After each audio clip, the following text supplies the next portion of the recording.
And welcome back to the Rangers Coaches Show. Justin Adams are here with the women's basketball coach, Marley Moran. And Molly, let me congratulate you. Number 25th ranked team in the nation. It must make you feel real good. It's incredible. I think I'm a little bit quirky with certain things with our girls, and our girls know this, and I think they laugh at me a lot. I told the girls yesterday, I said, well, we know we're 25th in the country, right? And they said, yes. And I said, well, we're in last place. And they just kind of looked at me and they were like, what are you talking about? We're not in last place. And I said, well, we're in last place in the top 25. And I said, we approach the second half of our season in that way, with that chip on our shoulder and something that we still have to prove. I think then we'll continue to play the way that we've been playing. So I thought that's kind of a different way to look at it. But definitely huge congratulations to our girls. But I think it's kind of a reminder of what else we want to accomplish. So. I like it. But how do you keep that chip going, though? Because I know once you see your name and a ranking behind it, there's a kind of a feeling that you've made it. How do you keep that going? How do you keep that challenge going for the ladies? Well, I'm glad that we have already been ranked before, so we've already had that feeling, and I think it's a normal feeling. It's the best that our program's done since I've been here, certainly, and our staff has been here. So I think that it's a natural feeling to say, wow, that's pretty incredible, and feel confident in that success. So I think the fact that we've been there and seen that we didn't play to our potential a game right after that, I think is something that is going to show some maturity in our group. And I think that we've focused on our motto for 2017 has been to own the journey. And so I think that that's something that we just continue to focus on, being who we are, playing how we play, playing together. And so I think we naturally have that chip. And so as long as we continue to foster that and come out with something to prove, then I think we play our best. You talk about owning the journey. People who generally have a huge chip on their shoulder love to play defense. What's your strategy when you come in, or what things do you implement defensively?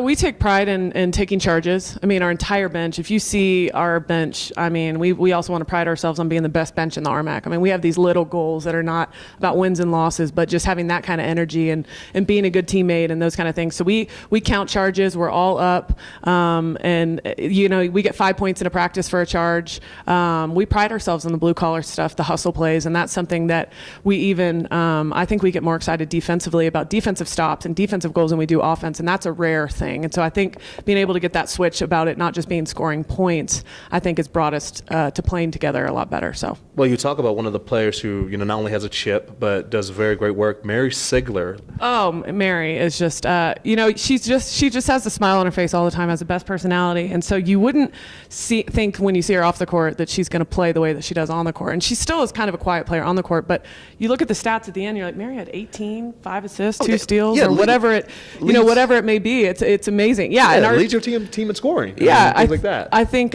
she's just continues to impress and is an incredible teammate. But I think her performance against Mesa, by far, I don't think I've seen a 37 minutes both ends of the court played that well since I've been coaching. She just plays within herself, incredible. She deserves every bit of it. I'm just really, really impressed with her and how she continues to get better. Yeah, I was surprised when I looked at the numbers, because I was thinking, it has to be Shantae Church with the 40 points that she had earlier this season.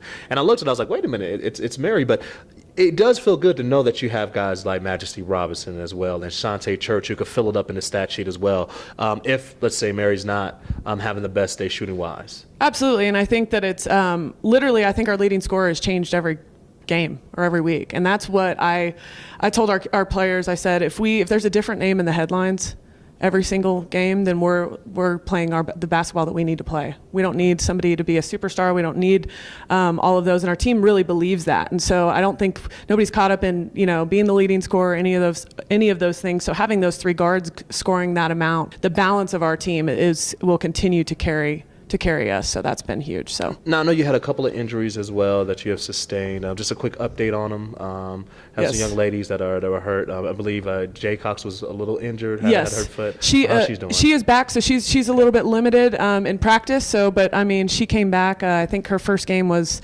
back at Western, and then she came in at Mesa, and she came right in the game at Mesa and took a charge after about 30 seconds after she got in.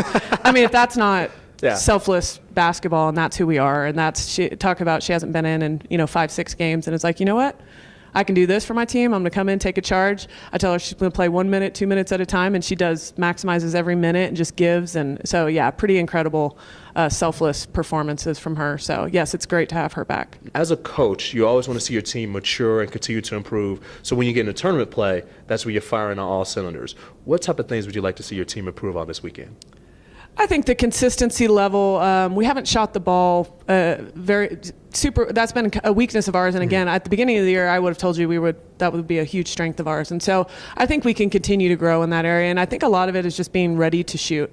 And so the better our inside game is and the more touches we get inside, the more it opens our outside game up. And that really showed this weekend. And so I think our posts are continuing to work to get deep touches and our fours are trying to fly in there and get O-boards. I think getting those extra opportunities opens up our perimeter play, which will make our shooting better. But I think that's something that's definitely been a focus for us. But I really think that we're at the point in the season where they know what's expected. We know who we are. We've worked a lot to grow together off the court, and that was something would have been my biggest concern. Not that it was there was anything wrong. It just was the chemistry piece with 6 new players, and so we've worked a lot, and they've put the time and thought into spending time together, and so I think now it's the time to refine and tweak and maybe add a couple new things, and just continuing to own our identity. I think is what we want to kind of come out in full force for this next second half. So, well, best of luck this weekend. Thank you. For everyone here, I'm Justin Adams saying thank you so much for joining us on the Rangers Sports Show and Coaches Show, and we'll talk to you soon. Go Rangers.